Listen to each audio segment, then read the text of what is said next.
falou a respeito de devoção, que é ter comunhão com Deus. Se você não viu esse vídeo, dá uma olhadinha lá. E a gente falou aqui, devoção engloba oração. Mas por que é importante a gente orar? A oração funciona mesmo? Qual é a situação que a gente vê por aí? Pessoas estressadas, deprimidas, doentes, na mente e no corpo.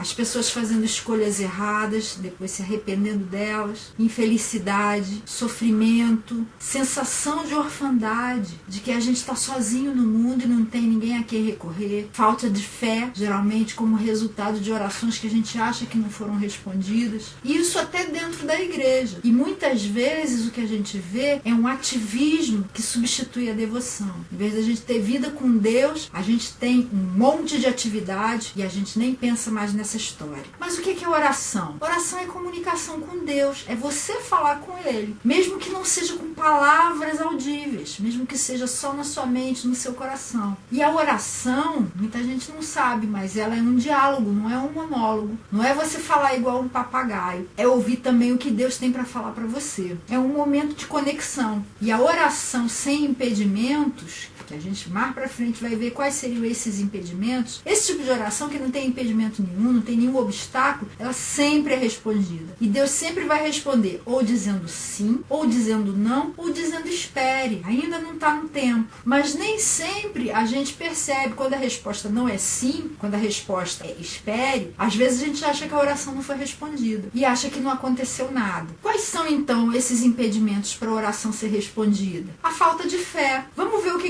Tiago fala no capítulo 1, versos 5 a 7. Se algum de vocês tem falta de sabedoria, peça a Deus, que a todos dá livremente, de boa vontade, e lhe será concedida. Peça, porém, com fé, sem duvidar, pois aquele que duvida é semelhante à onda do mar, levada e agitada pelo vento. Não pense tal pessoa que receberá coisa alguma do Senhor. Deus não se agrada da falta de fé. O que é fé? Lá em Hebreus, no capítulo 11, o verso 1 fala assim: a fé é a certeza daquilo que esperamos e a prova das coisas que não vemos. Fé é confiança de alguma coisa que você não pode ver, mas que você ainda espera. E tem um versículo que fala que sem fé é impossível agradar a Deus, porque é necessário que aquele que se aproxima dele creia que ele existe e que ele presenteia aquelas pessoas que se aproximam dele com coisas maravilhosas. Então, se você orar, mas não tiver fé, achar que aquilo ali não vai adiantar de nada, provavelmente não vai adiantar mesmo. Um outro obstáculo é o exibicionismo. Olha o que está lá em Mateus, no capítulo 6, verso 5. Quando vocês orarem, não sejam como os hipócritas. Eles gostam de ficar orando em pé nas sinagogas e nas esquinas, a fim de serem vistos pelos outros. Eu lhes asseguro que eles já receberam sua plena recompensa. Então, uma oração que é feita assim, só para os outros acharem a gente espiritual, especial, nossas orações são bonitas, não vai ter resposta. Já recebeu o prêmio, a recompensa ali. É só essa, de ser admirado pelos outros. Um outro obstáculo está nesse mesmo capítulo. É a mera repetição de palavras. Olha o verso 7. Quando orarem, não fiquem sempre repetindo a mesma coisa, como fazem os pagãos. Eles pensam que por muito falarem serão ouvidos. Não é assim, Deus não é burro, Deus não é idiota. Não é porque você vai ficar martelando um monte de palavra igual que ele vai ser obrigado a ouvir você. Deus é uma pessoa inteligente, mais até do que eu e você. E ele gosta de relacionamento, ele quer saber o que a gente tem para falar para ele. Não faça como algumas pessoas fazem, por exemplo, com uma roda de oração. Ficam rodando, rodando, rodando, achando que aquilo ali vai importar para Deus, vai influenciar no atendimento das orações. Não influencia. Um outro obstáculo são pecados não confessados. Olha o que o Salmo 66 fala no verso 18. Se eu acalentasse o pecado no coração, o Senhor não me ouviria. Se você ficar ali com o seu pecado de estimação, guardando, não querendo abrir mão dele, achando que aquilo é uma coisa boa na sua vida, Deus não vai responder sua oração, não. Olha o que Provérbios, capítulo 28, verso 13 fala. Quem esconde os seus pecados não prospera, mas quem os confessa e os abandona encontra misericórdia. Isso é importante, não é só confessar, é confessar e abandonar. Você quer ter suas orações atendidas? Confesse seu pecado. Eu não sei qual é. Você sabe, Deus sabe também. Confesse e abandone. E você vai ver como as suas orações vão passar a ser respondidas. Um outro obstáculo são problemas familiares. Olha o que está em 1 de Pedro, capítulo 3, verso 7. Do mesmo modo vocês, maridos, sejam sábios no convívio com suas mulheres e tratem-nas com honra, como parte mais frágil e coerdeiras do dom da graça da vida, de forma que não sejam interrompidas as suas orações. Os problemas conjugais podem causar interrupção das orações, podem causar interrupção na resposta das orações também. Então, se a gente tem problema em casa, é bom a gente tratar, para que a gente não tenha impedimento nenhum para Deus ouvir a gente e responder. Tá, a gente já sabe quais são os obstáculos que impedem as orações de serem respondidas. Mas por que é importante orar? Se Deus já sabe todas as coisas, já sabe o que eu vou falar antes mesmo de eu abrir a boca, por que eu tenho que orar? Em primeiro lugar, porque Deus se interessa pela gente e gosta de ouvir o nosso ponto de vista. Isso foi explicado bem naquele livro A Cabana. Você viu o filme? Lá no filme explica também. Deus gosta de saber o nosso ponto de vista. E muitas vezes, por meio da oração, o nosso ponto de vista, que pode estar deturpado, acaba sendo endireitado. Olha o que está em Provérbios, capítulo 15, verso 8.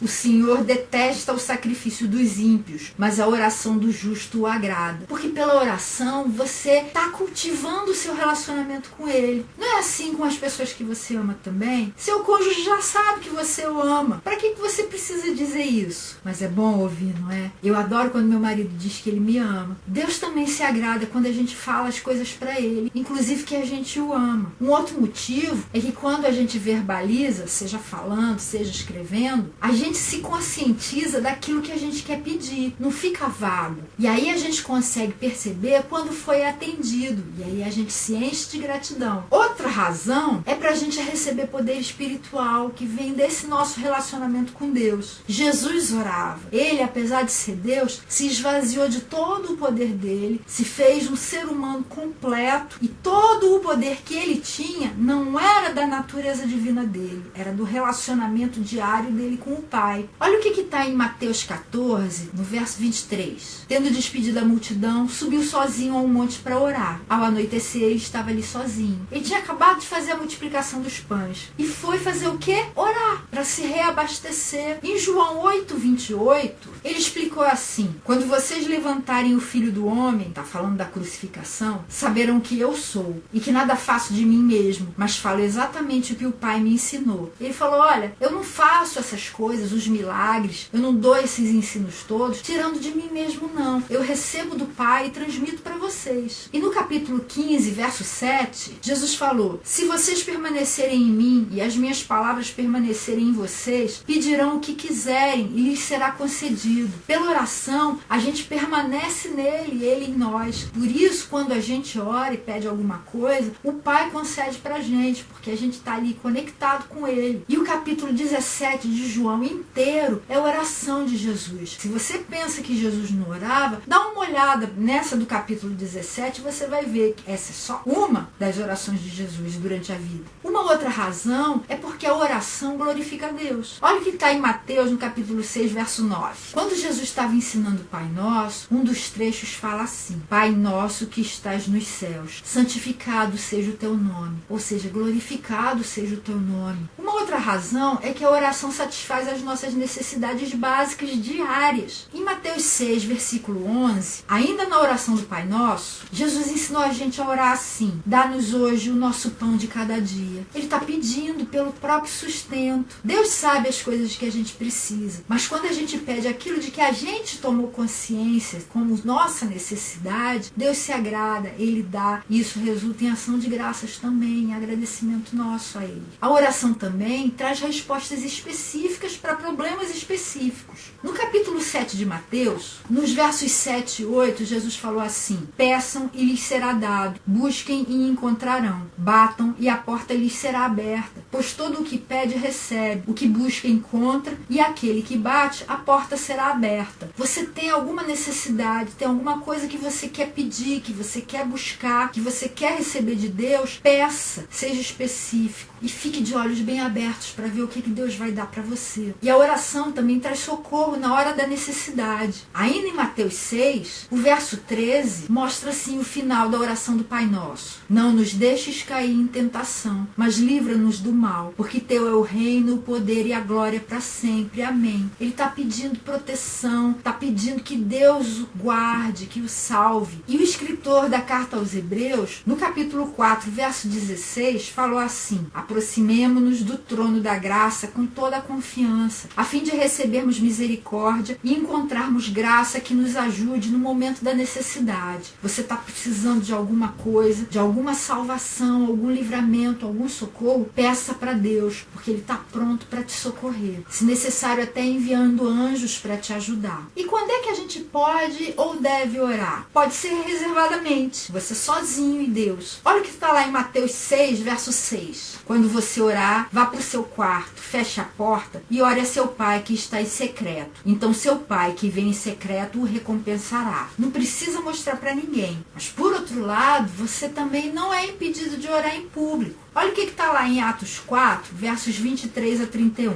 Quando foram soltos, Pedro e João voltaram para os seus companheiros e contaram tudo que os chefes dos sacerdotes e os líderes religiosos lhes tinham dito. Ouvindo isso, levantaram juntos a voz a Deus, dizendo: ó soberano, tu fizeste os céus, a terra, o mar e tudo que neles há. Tu falaste pelo Espírito Santo por boca do teu servo, nosso pai Davi. Porque se enfurecem as nações e os povos conspiram em vão. Os reis da terra se levantam e os governantes se reúnem contra o Senhor e contra o seu ungido. De fato, Herodes e Pôncio Pilatos reuniram-se com os gentios e com o povo de Israel nessa cidade, para conspirar contra o teu santo servo Jesus, a quem ungiste. Fizeram o que o teu poder e a tua vontade haviam decidido de antemão que acontecesse. Agora, Senhor, considera as ameaças deles e capacita os teus servos para anunciarem a tua palavra corajosamente. Estende a tua mão para curar e realizar sinais e maravilhas por meio do nome do teu santo servo Jesus. Depois de orarem, tremeu o lugar em que estavam reunidos. Todos ficaram cheios do Espírito Santo e anunciavam corajosamente a palavra de Deus. Nesse caso, foi uma oração pública, porque era uma necessidade daquele conjunto de discípulos de Jesus.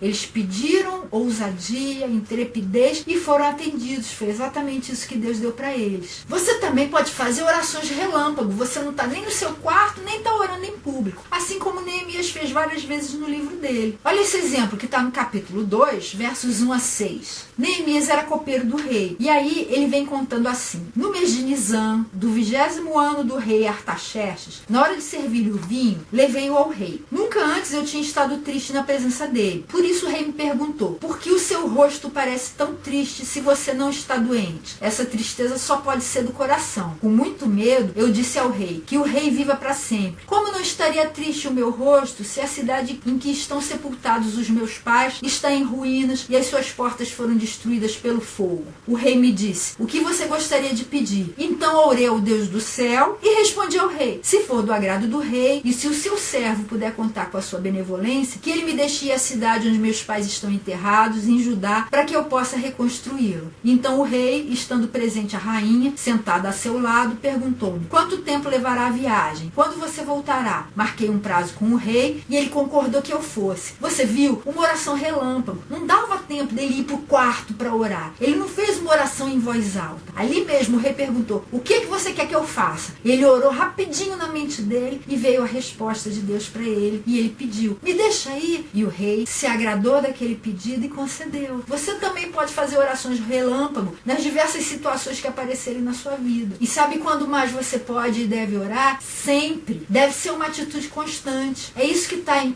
Tessalonicenses 5,17. Orem continuamente. Orem em todo o tempo. Sempre. Você deve estar sempre conectado com o Pai, recebendo dele orientações, lançando sobre ele todas as suas preocupações, falando tudo que você quiser para ele, de alegria, de tristeza, de agradecimento, de louvor. Como é que a gente deve orar? Uma das coisas é em nome de Jesus. Olha o que está escrito lá no Evangelho de João, capítulo 14, versos 13 e 14. Eu farei o que vocês pedirem em meu nome, para que o Pai seja glorificado no Filho. O que vocês pedirem em meu nome, eu farei. Só que isso não é uma fórmula mágica. Quando eu tinha pouco tempo de caminhada com Jesus, eu achava que era uma espécie de fórmula mágica. E às vezes eu orava e só terminava falando amém. Aí depois eu pensava: não pedi em nome de Jesus e acho que não vai ter resultado. Só Só que isso é uma besteira, isso é superstição. O que Jesus falou a respeito de pedir em nome dele não é usar as palavras em nome de Jesus, amém. É de pedir o que Jesus pediria ao Pai. Quando você faz uma procuração para alguém fazer alguma coisa para você, que você não vai poder fazer, uma matrícula, por exemplo, o que você espera que aquela pessoa faça em seu nome? Sua matrícula nas disciplinas que você quer. Você não espera que ela faça alguma coisa que vá além daquilo que você deu o poder para ela fazer. Orar em nome de Jesus é a mesma coisa. É como se fosse uma procuração que Jesus deu para você, para que você peça as coisas como se fosse Jesus mesmo pedindo para o Pai. Não é uma fórmula mágica, então. É você estar em sintonia com Ele para saber o que Ele pediria se estivesse vivendo essa situação que eu estou vivendo agora. Outra forma é com pureza de coração. Olha o que está em Isaías, no capítulo 1, versos 15 a 17.